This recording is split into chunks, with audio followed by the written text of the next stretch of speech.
Graças e paz, amados irmãos e irmãs.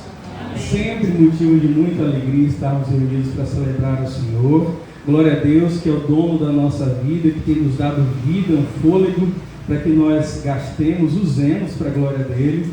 Então que ele nos motive a cada dia, a como exorta inclusive o próprio autor da carta aos Hebreus. Não deixemos de congregar, porque essa é a vontade de Deus para nós, como um vislumbre de eternidade, em que estaremos uns com os outros no tabernáculo eterno de Deus com os homens, reunidos com Ele para nunca mais sermos separados.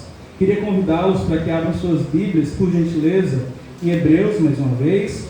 Hoje avançaremos no capítulo 3, do versículo 7 ao versículo 19.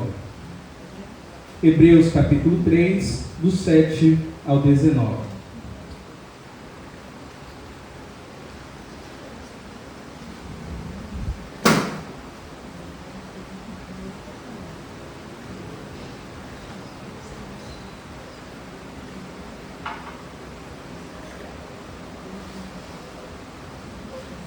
Amém, queridos? Para os nossos visitantes também a leitura estará ali projetada. Diz o seguinte a palavra do nosso Senhor: assim como diz o Espírito Santo, hoje, se vocês ouvirem a sua voz, não endureçam o coração como na rebelião, durante o tempo de provação no deserto, onde seus antepassados me tentaram, pondo-me à prova, apesar de durante 40 anos terem visto o que eu fiz. Por isso eu fiquei irado contra aquela geração e disse: os seus corações estão sempre se desviando, e eles não reconheceram os meus caminhos. Assim eu jurei na minha ira: jamais entrarão no meu descanso. Cuidado, irmãos, para que nenhum de vocês tenha coração perverso e incrédulo, que se afaste do Deus vivo. Pelo contrário, encorajem-se uns aos outros todos os dias, durante o tempo que se chama hoje, de modo que nenhum de vocês seja endurecido pelo engano do pecado, pois passamos a ser participantes de Cristo, desde que, de fato, nos apeguemos até o fim à confiança que tivemos no princípio. Por isso é que se diz: se hoje vocês ouvirem a sua voz, não endureçam o coração como na rebelião. Quem foram os que ouviram e se rebelaram? Não foram todos os que Moisés tirou do Egito? Contra quem Deus esteve irado durante 40 anos? Não foi contra aqueles que pecaram, cujos corpos caíram no deserto? E a quem jurou que nunca haveriam de entrar no descanso? Não foi aqueles que foram desobedientes? 19. Vemos assim que foi por causa da incredulidade que não puderam entrar. Vamos orar. Senhor, muito obrigado por estarmos reunidos mais uma vez. Nós pedimos a sua misericórdia sobre nós.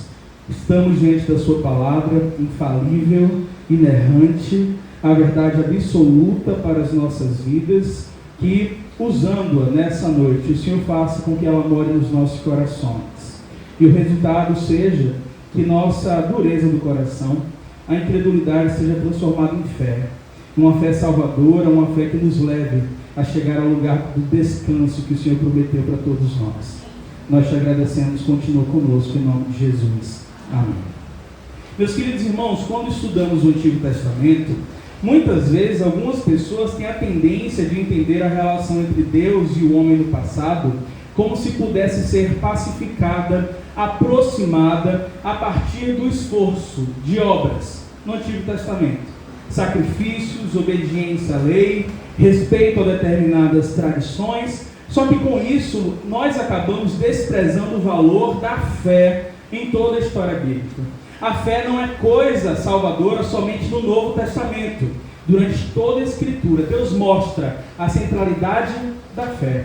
Porque, como o autor aos Hebreus vai colocar no capítulo 11 aqui, foi pela fé que Enoque não viu a morte. Foi pela fé que Noé executou aquela obra dada por Deus, que resultou na salvação da sua família. Foi pela fé que Abraão deixou a sua terra e creu na promessa que Deus apresentou. Foi pela fé que Moisés, ele não se apegou a ser chamado de filho da filha de Faraó, mas se tornou libertador do seu povo. E foi pela fé, somente pela fé, nunca pela bondade do povo, por sua grande capacidade, que Israel conquistou, prevaleceu em grandes batalhas, que para nós são coisas extraordinárias. somente pela fé também Israel chegou no lugar da promessa. Em Romanos, no capítulo 4, Paulo gasta aquele capítulo inteiro mostrando que toda a história da salvação, em toda essa história que é desenvolvida para o resgate da criação de Deus, crer sempre esteve no centro. Nunca saiu do lugar, porque o homem, para se aproximar do Senhor, sempre precisou de fé. É impossível se aproximar de Deus, ter algum favor da sua parte, sem fé. Em Hebreus 11, ainda no versículo 6, o autor vai dizer que sem fé é impossível agradar a Deus, porque é necessário que aqueles que se aproximam de Deus creiam que Ele existe e que é galardoador daqueles que o buscam. E a incredulidade, a falta de fé, em diversos momentos das Escrituras, é colocada para nós com uma expressão que é dureza de coração. O oposto à fé, o que é? Uma rebelião, a falta de crença, a resistência à autoridade de Deus. É você se colocar numa posição de inimigo do Senhor e, como consequência, você está impedido de desfrutar das promessas e das bênçãos de Deus. É sobre esse perigo aqui que o autor aos Hebreus vai falar nesse novo trecho. E ele usa como exemplo um momento da história do povo de Deus, aliás, um fato relacionado ao povo de Deus, que é a realidade dos israelitas no deserto. Enquanto nós tínhamos de um lado Moisés, que foi chamado por Deus de fiel, aquele que creu, apesar dos seus vacilos, ele creu que Deus cumpriria aquilo que prometeu. Nós tínhamos de outro lado um povo obstinado, de coração muito endurecido, um povo que era recorrente em fazer o mal, que a voz do Senhor vinha ao seu encontro, ao encontro desse povo, e mesmo assim o povo permanecia nas suas próprias convicções, levados pelo seu próprio coração. Mesmo depois desse povo testemunhar grandes feitos, como nós começamos a falar na semana passada, esse povo ainda assim foi capaz de duvidar de Deus, duvidar do seu agir, duvidar do seu propósito. A gente viu na semana anterior que Deus prometeu a Abraão que tiraria sua descendência do Egito. Ele prometeu que esse povo ficaria sim 400 anos debaixo de servidão, mas Deus libertaria. E ao mesmo tempo que libertaria, veio também uma promessa de Deus, dizendo que esse povo herdaria uma terra, a terra que naquele momento estava sendo ocupada pelos cananeus. A primeira parte da promessa foi realizada. Na primeira Páscoa judaica, a gente viu Deus libertando o povo com um braço forte. Israel sendo livre da morte, sendo livre das cordas do Egito, mas ainda restava algo. Lá em Êxodo, capítulo 3, versículo 8, Deus fala para Moisés o seguinte: olha, eu desci para livrar vocês das mãos dos egípcios, mas eu vou levar vocês para uma terra boa, uma terra vasta, onde há leite, mel, onde há fartura, é um lugar de bênção. Hoje é a terra dos cananeus, mas essa terra eu já dei para vocês. Aí nós pensamos, se Deus já cumpriu a primeira parte com excelência, parece razoável nós esperarmos que a segunda parte também vai ser cumprida com excelência, que Deus levaria os israelitas depois de 400 anos sob escravidão, servidão, em um lugar estranho, levaria para um lugar de descanso dessa peregrinação, um lugar de paz, um lugar de bênção. E essa jornada, desde a saída do Egito até chegar na terra prometida, não deveria ser uma jornada muito longa. Quando nós olhamos para o trecho ali, mesmo com um grande número de pessoas, um grande número de rebanhos, não deveria passar muito mais do que um mês. Era um trecho relativamente curto, pensando que era o lugar da promessa. É o destino de Deus para esse povo. Só que o que nós sabemos, e é um dos fatos mais conhecidos de toda a Bíblia, é que esse povo ficou peregrinando quanto tempo no deserto? 40 anos. E o que se esperava diante dessa promessa do povo? Fé. Crer que Deus cumpre aquilo que Ele promete, não importa o decurso do tempo, não importa quanto tempo passe. Crer que Deus não é homem para que minta. Crer que o Senhor não se arrepende. Só que a resposta oferecida pelo povo, depois de tantas demonstrações do poder de Deus, de testemunharem tantas maravilhas dadas pelo Senhor, foi aquilo que tem nos acompanhado desde Adão. O que tem sido natural para nós. O que o povo ofereceu para Deus foi rebelião, ingratidão, um coração obstinado, dureza. O povo totalmente incapaz de entender a verdade de Deus e dobrar o seu coração. E é isso que o autor aos Hebreus vai colocar para nós aqui, como o que precisa ser urgentemente mudado em nós: o nosso coração. Caso contrário, nós ouviremos de Deus a mesma coisa que esses israelitas ouviram. De forma nenhuma entrarão no meu descanso. Precisamos de um tratamento urgente. Precisamos que esse coração mude. Então vamos observar o texto bíblico, inicialmente do versículo 7 ao versículo 11.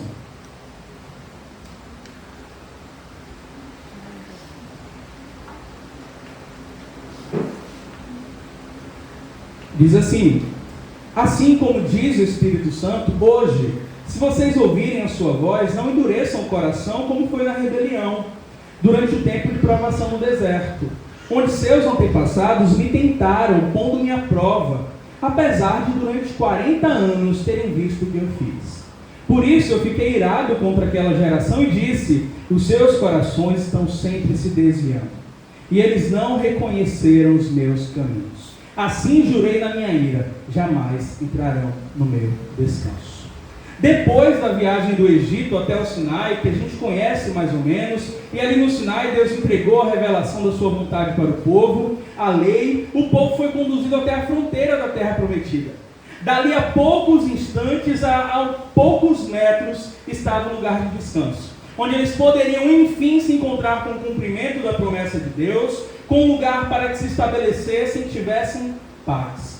Aí Deus, nessa oportunidade ali, fala para Moisés: Moisés, separe líderes. Aí Moisés vai, separa 12 representantes das tribos para fazer o reconhecimento da terra que estava sendo dada. Olha, vejam como é a terra, vejam como são aqueles que lá moram, se esse povo é forte ou é fraco, se são muitos ou são poucos, se a terra ela é fértil ou não é. E depois de 40 dias voltam esses representantes trazendo relatório. Eles trouxeram vários frutos daquela terra, chegaram diante do povo dizendo: olha, aquela cidade é muito fortificada e aquele povo é muito forte. Mas um dos líderes, chamado Caleb, ele disse o seguinte: vamos subir e tomar posse da terra, é certo que nós venceremos. Mas outros líderes, a maior parte, trouxe a notícia do seguinte: a gente não pode atacar aquele povo. Aquele povo é mais forte. Os irmãos imaginam qual foi a frase que mais impactou a comunidade? A de motivação ou de desmotivação? A de desmotivação. Porque as más notícias se espalharam entre os israelitas. Aquela terra devora todo mundo que entra lá. Os moradores daquela terra são gigantes. Aí o povo começou a chorar, se queixar para Moisés e Arão. E eu queria que você abrisse sua Bíblia comigo em Números, capítulo 14. Vamos ler alguns textos, alguns versículos desse texto. Números 14.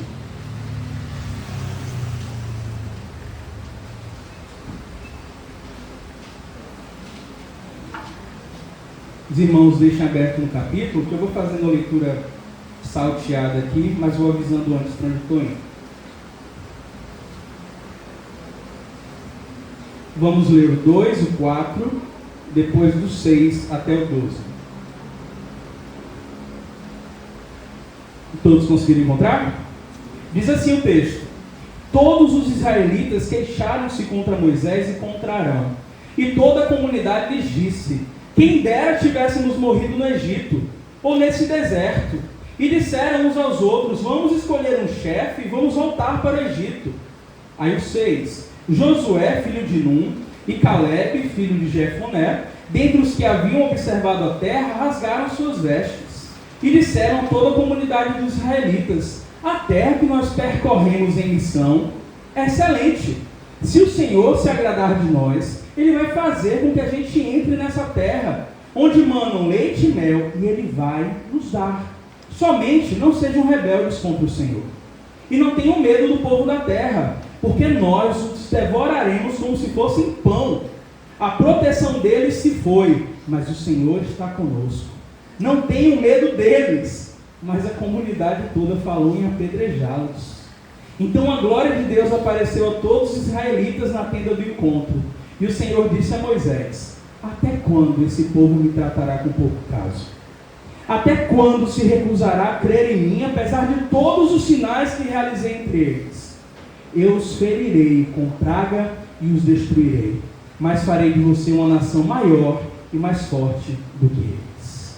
A incredulidade do povo chega a Deus como uma ofensa terrível, como um desafio, como blasfêmia, e poderia ser diferente? De forma nenhuma, porque é exatamente isso. Nos versos seguintes, o que a gente vê é Deus dizendo que ia acabar com esse povo, iria destruir imediatamente. Mas Moisés se coloca como mediador, mais uma vez, ele intercede pelo povo, ele fala: Deus, o Senhor é muito paciente, o Senhor é quem perdoa a iniquidade, esse povo é teu, perdoa. Aí Deus recebe o pedido de Moisés, mas olha o que diz aí, ainda em Números 14, a partir do versículo 20. O Senhor respondeu: eu os perdoei conforme você pediu. No entanto, juro pela glória do Senhor que enche toda a terra, que nenhum dos que viram a minha glória e os sinais miraculosos que realizei no Egito e no deserto, e me puseram à prova, e me desobedeceram 10 vezes, nenhum deles chegará a ver a terra que prometi com juramento aos seus antepassados. Ninguém que me tratou com desprezo haverá. Aí olha o que diz o 29 até o 34. Cairão neste deserto os cadáveres de todos vocês, de 20 anos para cima, que foram contados no recenseamento e que se queixaram contra mim. Nenhum de vocês entrará na terra que com mão levantada eu jurei dar-lhes para a sua habitação, exceto Caleb e Josué. Aí é o que diz o versículo 34. Durante 40 anos vocês sofrerão a consequência dos seus pecados, experimentarão a minha rejeição. O que acontece aqui é que depois desse episódio, aquela geração que chegou tão perto da terra prometida, estava ali, a uma pequena distância. Ela teve que retornar para o deserto e peregrinar até que todos morressem. E uma nova geração que de alguma forma respondesse com fé ao Senhor, se levantasse, conquistasse a terra e aí sim ocupasse aquele espaço. Pela incredulidade, pela dureza de coração, toda uma geração ficou no meio do deserto. Perdeu o privilégio de entrar no lugar de paz e de descanso. Essa é uma das oportunidades em que esses israelitas no deserto tentam a Deus, desafiam a Deus, acham que podem cobrar alguma coisa da parte do Senhor, mas não foi a única. Perto do esgotar dos 40 anos, em outra oportunidade o povo se rebela por estar com sede. Nos trouxe para esse deserto para nos matar. Aí começa a discutir com Deus. Quem dera nós tivéssemos morrido. E a grande verdade é que o coração endurecido segue esse povo. Desde o primeiro até o 40º ano, o povo sempre demonstrou descrença, incredulidade, dos jovens aos mais velhos. E aquilo que une esse povo é a mesma coisa que nos une. Esse é o parâmetro usado pelo autor aqui aos Hebreus para nos advertir do perigo da incredulidade, do perigo da dureza de coração. Só que esse trecho que nós lemos, do versículo 7 ao 11 de Hebreus capítulo 3, ele não está falando em primeira mão. Ele se utiliza aqui de um salmo que mais à frente nós vamos ver, que a autoria é de Davi, o salmo de número 95, para reforçar esse argumento. No salmo de número 95, a partir do versículo 8, é a mesma coisa. O salmista, usado por Deus, está dizendo: olha, vocês não endureçam o coração de vocês, como foi com seus antepassados lá em Meribá, o lugar onde aconteceu o questionamento por causa da água. Durante 40 anos eu fiquei irado contra aquela geração e disse: esse é um povo ingrato, eles não conseguem reconhecer o meu caminho, por isso eles jamais entrarão no meu descanso. E o primeiro ponto que aparece para a gente, olhando esse trecho do 7 até o 11, é olhar como o autor aos Hebreus se refere à autoria desse salmo. De quem está falando para que o nosso coração não endureça. É uma palavra que foi dita no passado, mas ele atribui a alguém que está presente em todos os momentos da história. No capítulo 4 ele vai dizer que esse salmo é de Davi, mas aqui o autor diz, como disse o Espírito Santo. É uma palavra que vem direto da parte de Deus, alinhado com aquilo que Pedro disse na segunda carta dele. Tudo aquilo que está na Escritura, toda a profecia, Toda a palavra de Deus dirigida à humanidade deve assim ser entendida, porque nenhuma escritura tem origem humana. Não é a vontade humana que vem para trazer às pessoas algum tipo de conhecimento, mas homens falaram da parte de Deus, capacitados pelo Espírito Santo. Então, primeiramente, essa exortação que ele vai fazer não é a exortação que vem da parte de homens, porque é Deus quem fala conosco por meio da sua palavra. É Deus quem dá a sua palavra para que os nossos corações não fiquem endurecidos. Quando nós estamos sendo exortados nessa carta, nós não estamos aqui ouvindo palavras de homens que foram importantes na história. Nós estamos ouvindo diretamente a voz de Deus. A outra coisa que o autor aos Hebreus faz questão de colocar aqui, é que ele diz que o Espírito nos diz hoje, imediatamente. Hoje, se vocês ouvirem a minha voz, meus irmãos, a Escritura nunca se torna ultrapassada. A Escritura nunca se torna irrelevante. Teve um determinado teólogo que falou que a Escritura é mais atualizada do que o jornal de amanhã. E é muito verdade. Esse povo aqui de Israel no deserto, eles estão assim não por falta de direcionamento, não por falta de revelação da vontade do Senhor, mas estão assim porque eles não quiseram ouvir. Deus falou ao povo por meio de Moisés. Deus falou ao povo de uma forma audível para muitos deles. Deus falou aos cristãos saídos do judaísmo por meio desse autor aos Hebreus. Antes Deus tinha falado aos israelitas por meio de Davi. Só que nos últimos dias, o que o autor aos Hebreus diz para a gente? Deus nos falou por meio do Filho, aquele que é o resplendor da glória de Deus, cuja palavra que está diante de nós é viva, eficaz, mais cortante do que uma espada de 2 gumes. E esse uso desse salmo, para dizer que é o Espírito quem nos fala, que essa palavra não está no passado, mas atual, serve de argumento para aquilo que o autor vai colocar a partir de agora. É somente uma citação para tudo aquilo que ele vai nos exortar a partir do versículo 12. Vamos ver então o versículo 12 e 13. Diz assim: cuidado, irmãos, para que nenhum de vocês tenha coração perverso e incrédulo, que se afaste do Deus vivo.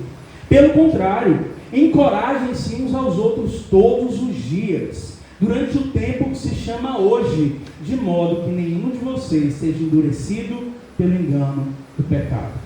Meus queridos irmãos, qual o maior problema do homem? O maior problema do homem é o próprio coração do homem.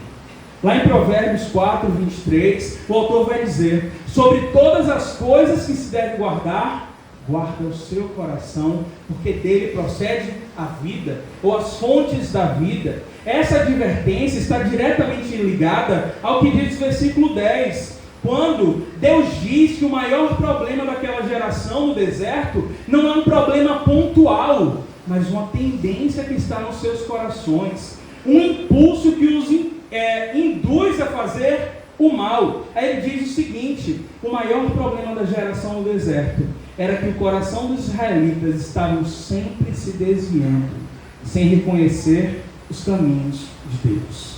Nós estamos imunes a isso? Isso não acontece conosco?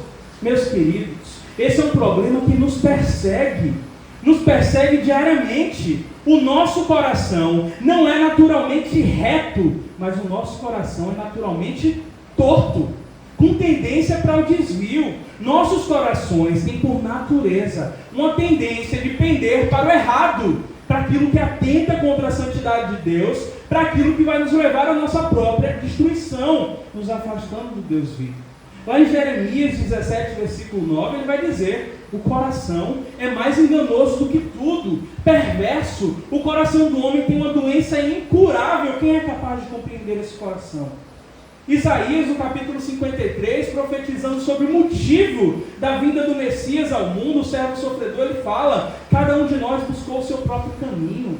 Como ovelhas, cada um de nós se desviou, se voltou para aquilo que queria, mas Deus fez cair sobre ele a iniquidade de todos nós. O profeta Oséias, no capítulo 11, versículo 7, fala: o meu povo está inclinado a desviar-se de mim. Embora clamem ao Altíssimo, ninguém o exalta de verdade.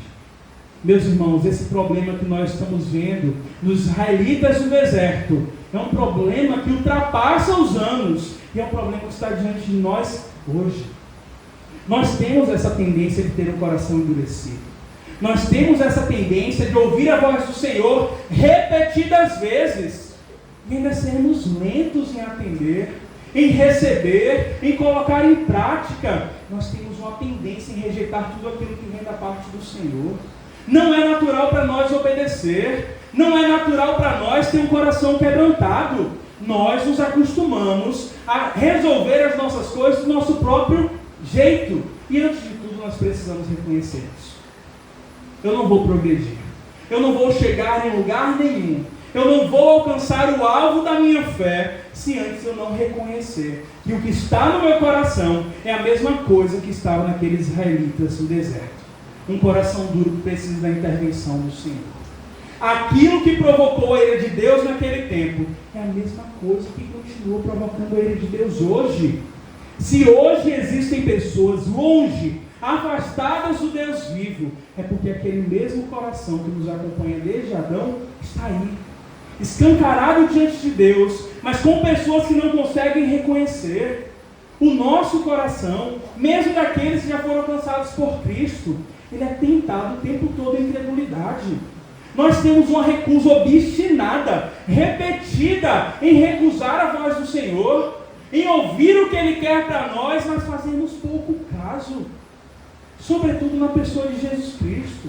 Nós precisamos, meus irmãos, antes de cuidar de todos os problemas que nós olhamos que nos cercam, nós precisamos vigiar o nosso coração.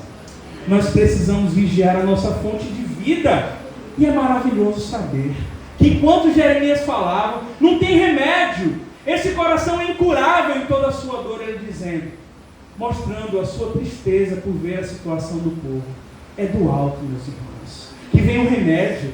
É do alto que vem a solução. É do alto que vem a obra de Deus que nos transforma. Em Ezequiel, Deus fez uma promessa. Uma promessa que Deus não tardou em cumprir. Lá no capítulo 36, do 26 ao 27, se puder, olhe comigo. Mas olha o que ele diz, Ezequiel 36, do 26 ao 27.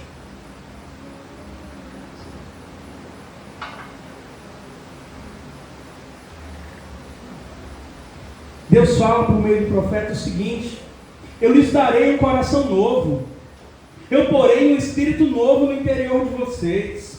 Eu tirarei de vocês o coração de pedra, e em troca darei um coração de carne. Eu porei o meu espírito no interior de vocês, e os levarei a agir segundo os meus estatutos, e a obedecer fielmente as minhas ordenanças. Meus queridos irmãos, isso não está ainda para se cumprir. Isso já é uma realidade para todos aqueles que estão em Cristo. Jesus Cristo morreu na cruz, ressuscitou e nos deu uma nova vida. Nessa nova vida Ele muda o nosso coração, nos transforma, Ele faz habitar em nós o seu Espírito, de modo que agora, aquilo que era inclinado tão somente para o mal, agora possa vislumbrar as virtudes de Deus e refletir essas virtudes. É esse Espírito Santo que nos afasta progressivamente, dia após dia, dessa rebeldia que atrai a ira do nosso Criador, que faz com que nós sejamos chamados de inimigos de Deus, que faz com que nós sejamos chamados de condenados, pecadores afastados do Deus vivo. Mas sempre será uma boa notícia saber, se o pecado endurece o nosso coração, Cristo é muito maior para quebrantá-lo. Não há coração duro que possa resistir ao poder de transformação de Cristo. Não há coração endurecido que não possa ser amolecido pelo poder do Evangelho, que transforma homens de qualquer tipo, de qualquer lugar, em qualquer tempo. Só que o que o autor quer nos dizer? Nada disso vai ser realidade se antes nós não ouvirmos o que o Senhor tem a nos dizer. Deus transforma os nossos corações não por um trabalho nosso, não em um lugar onde nós chegamos e obtemos um remédio. Deus transforma o nosso coração a partir de um lugar pontual, certo, único e definitivo, que é por meio da palavra dele. Não há outra fonte para isso. É por meio dessa palavra que Deus rompe a incredulidade do nosso coração. É por meio dessa palavra que esse meu coração que nasceu torto é endireitado. É por meio dessa palavra que é revertida essa incredulidade que eu tenho que lutar dia após dia. Essa palavra, como nós vimos Ezequiel dizendo, que transforma o meu coração de rebelde em um coração submisso, obediente, quebrantado, rendido ao Senhor. E é essa mesma palavra, essa mesma fonte de transformação que faz com que o pecado não tenha poder para endurecer de novo o meu coração. É a única forma. Por isso que o autor diz para a gente: se você ouvir a voz de Deus, ouça o que Ele tem a dizer para você. Não seja como esses israelitas que se tornaram surdos, fizeram pouco caso da voz de Deus. Deus está nos dizendo: não endureça o coração. Ou seja, não ignore a sua voz. Porque se isso acontecer, já era. Não tem o que fazer. E aí no versículo 13, o autor ainda vai dizer o seguinte: em vez de cultivar corações dominados pelo pecado, corações perversos, encorajem-se todos os dias, uns aos outros, no tempo que se chama hoje, nesse momento, nesse dia, de modo que nenhum de vocês seja endurecido pelo engano do pecado. Mesmo aqueles que nasceram de novo em Cristo, mesmo aqueles que foram alcançados pela graça, ainda tem uma velha natureza, uma natureza inclinada para o mal, inclinada contra Deus, que precisa ser cuidada, porque nos afasta do Deus vivo, nos afasta do propósito do Senhor, do Deus verdadeiro. No trecho anterior nós vimos que o autor aos Hebreus nos chama, pela obra de Cristo, de santos irmãos. Não irmãos, não pessoas unidas na depravação, não pessoas unidas pelo pecado, mas pessoas unidas pela santidade de Cristo, pela salvação que veio do alto. E uma vez que recebemos dele a natureza, que é suficiente para militar com essa carne que faz com que nossos caminhos sejam tortuosos, nós precisamos nos manter vigilantes. Não dá para eu abrir mão do direcionamento da palavra de Deus. Não dá para eu voltar a querer ser guiado pelo meu próprio coração. Nós precisamos fazer o exame do nosso coração e fazer o exame daqueles que estão ao nosso redor, para que não hajam corações incrédulos. É o que o autor está dizendo para a gente, porque nós somos uma comunidade de fé para a salvação, e não de incrédulos rebeldes para a perdição. O que nós temos que cultivar no nosso contexto é fé, obediência a Deus, um coração quebrantado para ouvir a exortação, um coração quebrantado para ser endireitado pela palavra do Senhor.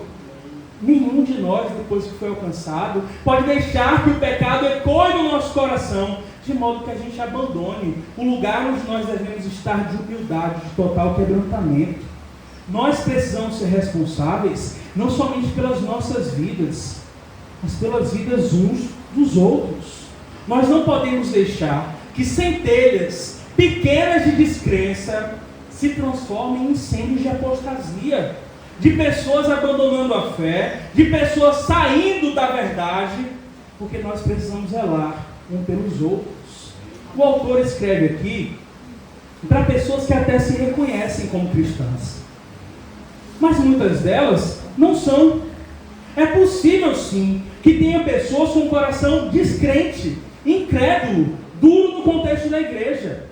É maior motivo ainda para que a gente zele, cuide uns dos outros, porque a incredulidade de uns no contexto da comunidade de Israel incendiou todo aquele grupo e fez com que se rebelassem contra o Senhor, atraíssem a ira do Senhor. E qual foi o resultado? Não entraram no descanso de Deus, não chegaram no lugar prometido, pereceram no deserto. Não é esse o lugar onde nós queremos chegar. Por isso que ele diz: nenhum de vocês seja endurecido pelo engano do pecado. É nosso dever encorajar, suportar. É o nosso dever cuidar da vida uns dos outros, para que a incredulidade não seja a realidade. Se aquilo que nos une é a fé, o que é que de mais importante precisamos zelar na vida do outro? Que a fé dele seja mantida viva, por meio das nossas orações, da pregação da palavra, por meio do nosso acolhimento, porque o pecado continua sendo uma realidade que endurece os corações e enterra crentes superficiais, crentes que não têm fundamento na palavra de Deus. Por quê? Porque recusam ouvir aquilo que o Senhor está dizendo, como foi no deserto. Precisamos, meus irmãos, mesmo entre os nossos, aqueles que nós acreditamos que já são crentes, já são salvos, não podemos deixar de anunciar a palavra de Deus a tempo e fora de tempo. Nós devemos pregar o Evangelho também para os nossos, todos os dias. Nós não podemos esquecer. Precisamos estimular a confissão. Precisamos estimular o acolhimento. Nós temos que ter compaixão, misericórdia, mas dureza de coração aqui não é o lugar. Precisamos estimular corações quebrantados, encorajar uns aos outros na fé, para que ninguém seja tragado pela incredulidade e a partir de uma pequena motivação acabe contaminando todos aqueles que estão ao redor, como aconteceu antes. Mas, meus irmãos, se alguém for levado a abandonar a fé, permanecer com seu coração endurecido, como incrédulo e rebelde que rejeita a voz de Deus, o que nós vamos ver no versículo 14 e 15 aqui, é que na verdade essa pessoa nunca foi participante de Cristo. Veja comigo aí o versículo 14 e 15.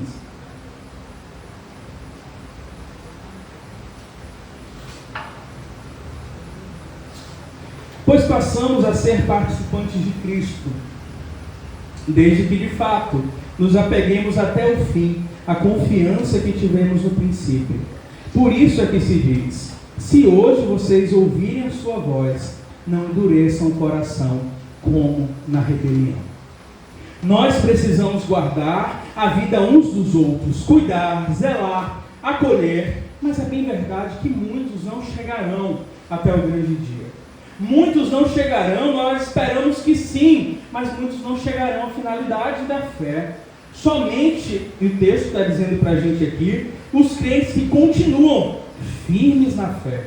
Somente aqueles que continuam professando com firmeza a sua crença em Jesus até o fim da sua vida é que são salvos. Aqueles que são salvos obrigatoriamente vão perseverar, persistir na fé, apesar das tribulações, dos desafios, das dificuldades da vida. Mas a palavra deve ser pregada para quem? Para todos, porque não somos nós que filtramos. Hoje na EBD nós vimos a parábola do joio e do trigo. Somente quem separará será o Senhor. Por enquanto, a nossa missão é encorajar, fortalecer, abraçar, porque não somos nós quem vamos distinguir, mas um fato é, segundo a palavra, aqueles que deixam a fé. Na verdade, como João registra na primeira carta dele, no capítulo 1, esses nunca foram dos nossos, senão eles permaneceriam conosco.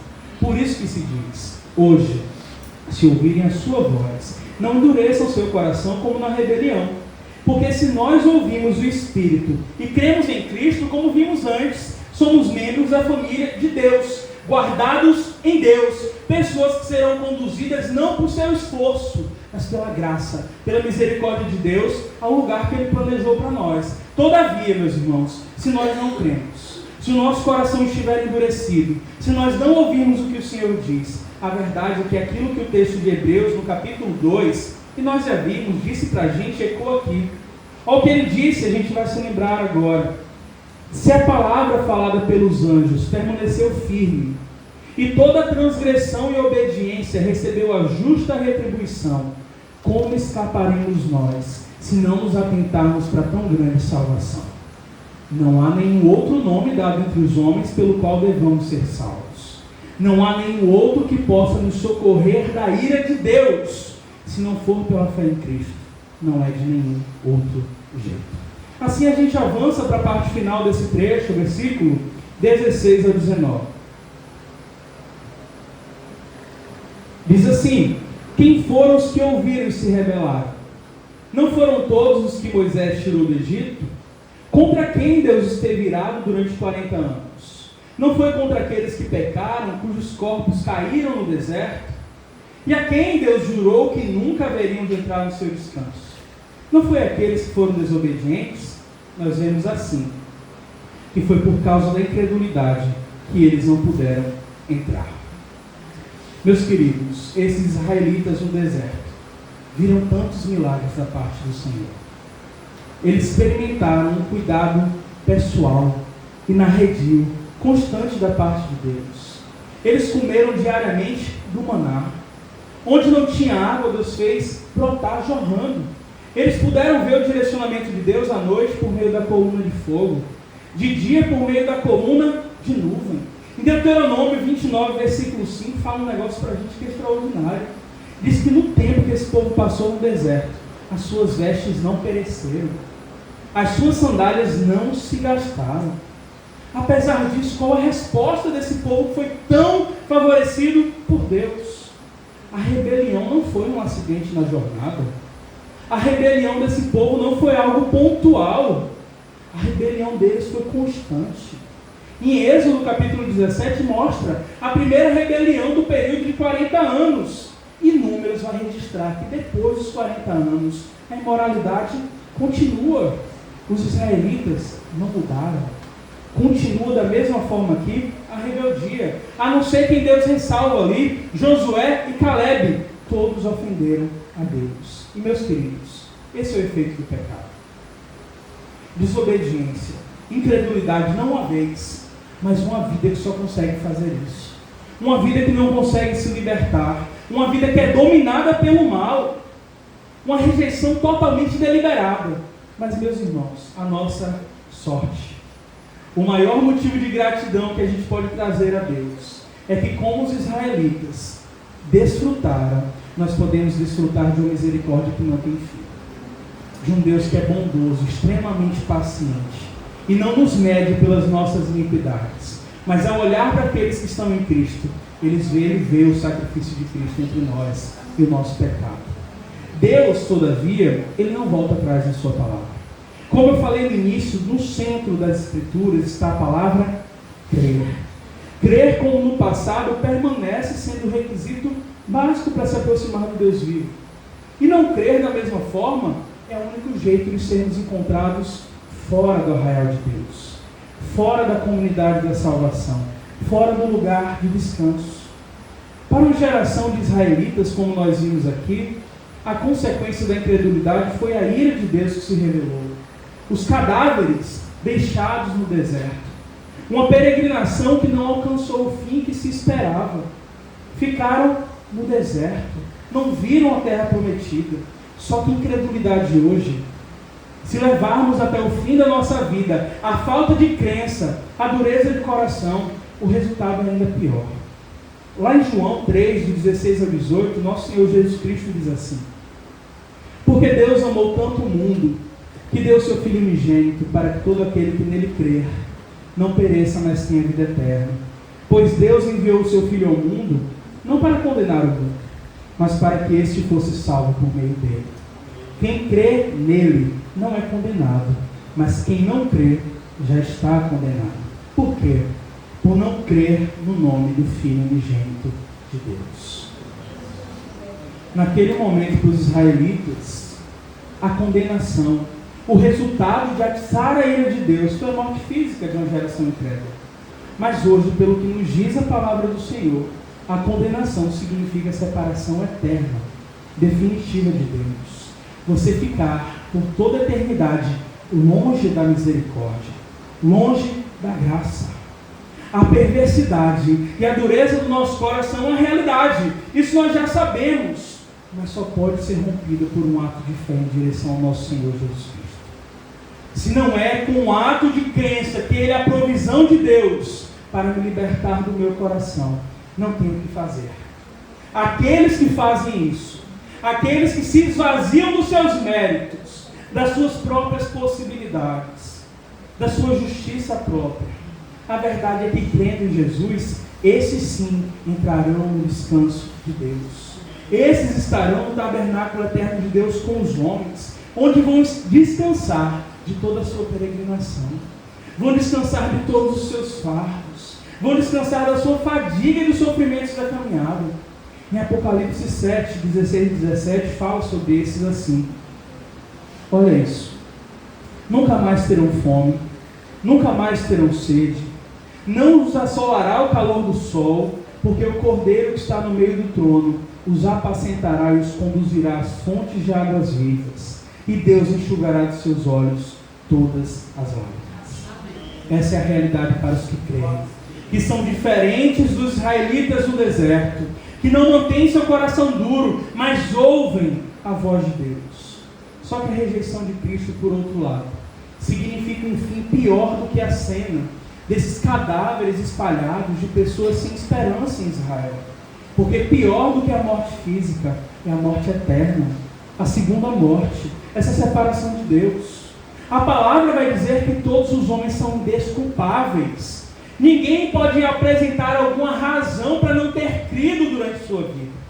Os atributos de Deus, seu grande poder, estiveram revelados para todos. Pessoas de todos os lugares, de todos os tempos. Os céus proclamam a glória de Deus. O firmamento anuncia as obras das suas mãos. A gente ouve a voz de Deus sem que uma palavra seja dita, porque a sua voz ressoa, ecoa em toda a terra por meio da obra criada. Mas não ficou apenas por aí. De forma especial, definitiva, Deus enviou ao mundo Jesus Cristo. Deus se fazendo carne. Deus assumindo a nossa estrutura. E Ele se revelou ali como aquele que é a expressão exata do seu ser. E como aquele que é a última revelação da parte de Deus. Se não crer nela, não tem jeito. Nós olhamos para o ministério terreno de Jesus. Um homem cheio de graça, de misericórdia, de bondade. A gente olha como ele acolheu pessoas que padeciam pelos diversos tipos de pecados. Ladrão encontrou redenção. Mulher de má fama encontrou redenção. Adúltero encontrou redenção. Pessoas que não eram bem vistas encontraram redenção. Mas qual tipo de pessoa não foi acolhida por Cristo?